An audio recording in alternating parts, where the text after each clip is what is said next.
Analista económico, Juan Ignacio, muy buenos días. ¿Qué tal? Buenos días. Bueno, ¿cuál es la fotografía que ves ahora mismo o que ve ahora mismo del conflicto y de cómo puede afectar, impactar a las economías? Pues la misma que habéis estado planteando vosotros. Hoy es un día raro, pero a la vez es un día atípico. Hace ya como 8 años yo publiqué un libro que se llamaba Cómo acabar de una vez por todas con los mercados, en los que trataba de encontrar unas leyes que rigieran el comportamiento de las bolsas, ¿no? Y hablaba de un caso trivial para empezar, como cuando se quiere demostrar un teorema o se quiere hacer un proceso de inducción en matemáticas. Para el caso trivial era cuando había una guerra. Las bolsas siempre en los días anteriores caían y cuando estallaba el conflicto empezaba la recuperación.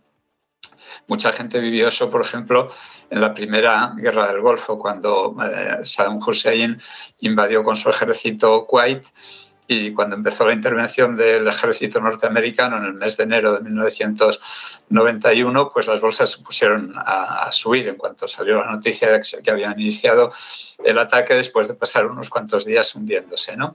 Entonces esta es una reacción típica de las bolsas y tenemos que ver en los próximos días lo que sucede, porque bueno, pues no es que el conflicto yo piense que vaya a ser muy largo de duración, con independencia de que puedan quedar movimientos de tipo guerrillero en Ucrania que ataquen a las tropas rusas que se queden instaladas en el país, ¿no?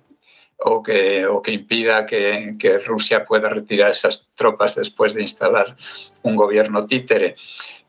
Pero las sanciones pues van a seguir castigando a la economía rusa y también teniendo un efecto boomerang en las propias economías occidentales, con lo cual creo que vamos a un periodo no ya de volatilidad en los mercados, que eso lo teníamos garantizado con la perspectiva de subida de tipos de interés, sino que vamos a ver unas economías occidentales que también sufren el efecto de inflación por una menor oferta de determinados productos en el mercado, aunque yo supongo que terminarán saliendo a través de China muchos de ellos. Pero bueno, le dejo a usted que pregunte más, porque si no puedo estar hablando como un robot.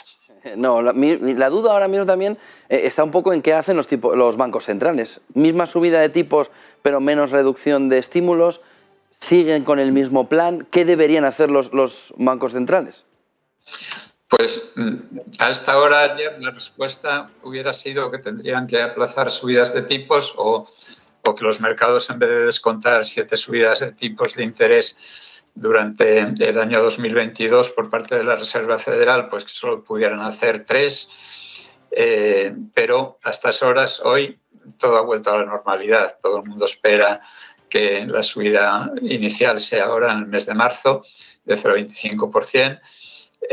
Y lo único pues que se ha descartado un poco como consecuencia del lío de ayer, que la primera subida fuera de 0,5%. Entonces lo normal es esperar esa subida de 0,25% y que los mercados sigan descontando, pues a lo mejor no 7, pero sí 5 o 6 subidas de tipos a lo largo del año. Y probablemente también pues que la Reserva Federal empiece a retirar los estímulos en octubre, tal y como anunció en el mes de diciembre, en vez de acelerar y precipitar ese proceso de retirada de los estímulos.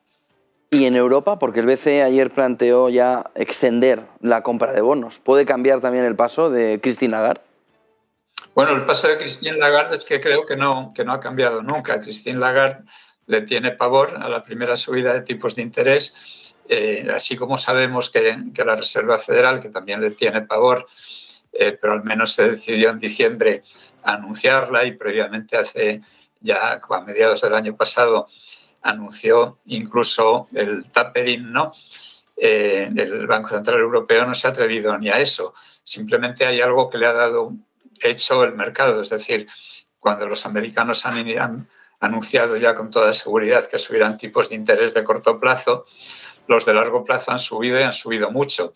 Y entonces en Europa pues ha habido un proceso de mimetismo que ha hecho pues que la deuda española, por ejemplo, pague el triple o el cuádruple de lo que pagó en el mejor momento del año pasado. Entonces, la subida de tipos de interés de largo plazo en Europa se la han dado hecha a Christine Lagarde los mercados sin que ella tuviera que mover ni un dedo, ¿no? Y naturalmente, pues vamos a ir fluctuando en la medida en la que fluctúe la rentabilidad de los bonos americanos. Y el Banco Central Europeo, pues es que en su anuncio último o penúltimo estaba el que en marzo terminará el programa de compra de bonos extraordinario que pusieron en marcha con motivo de la pandemia hace 2 años. Pero quedan otros programas de compra de bonos en vigor, con lo cual pues no veo nada nuevo bajo el sol.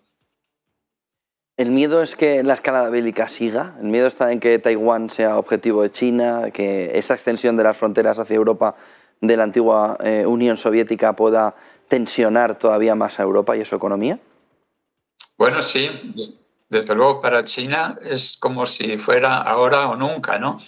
Igual que Putin ha aprovechado este momento de debilidad en la política de Estados Unidos por tener un presidente que digamos que no está en las mejores condiciones para dirigir un país o un imperio como es el de Estados Unidos. Y para colmo pues se le abre un frente en Europa después de la retirada de las tropas americanas y de los aliados, una retirada tan vergonzosa en Afganistán.